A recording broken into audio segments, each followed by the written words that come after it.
ఈ విధంగా సొరకాయ హల్వా చేస్తే చాలా సాఫ్ట్గా నోట్లో వెన్నెలా కరిగిపోవటంతో పాటు రుచిలో అమోఘంగా ఉంటుంది.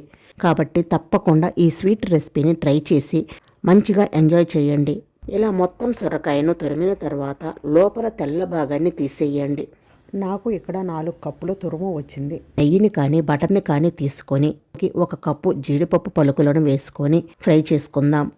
ఇప్పుడు ఇదే నెయ్యిలోకి ముందుగా మనం తురిమి పెట్టిన సొరకాయ తురుమును వేసుకొని ఫ్రై చేసుకుందాం. హై ఫ్లేమ్లోనే ఫ్రై చేయండి.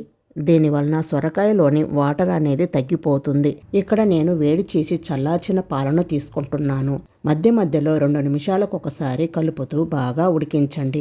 ఇప్పుడు ఇందులోకి 1 కప్పు వరకు పంచదారను వేసుకొని బాగా కలపండి. చిటికెడంతా ఫుడ్ కలర్ని యాడ్ చేస్తున్నాను. ఫ్లేవర్ కోసం 1/2 టేబుల్ స్పూన్ యాలకుల పొడిని, 2 లేదా 3 టేబుల్ స్పూన్ల నెయ్యిని తీసుకుందాం. కాజు కిస్మిస్లను కూడా యాడ్ చేసి ఈ సింపుల్ స్వీట్ రెసిపీ మీకు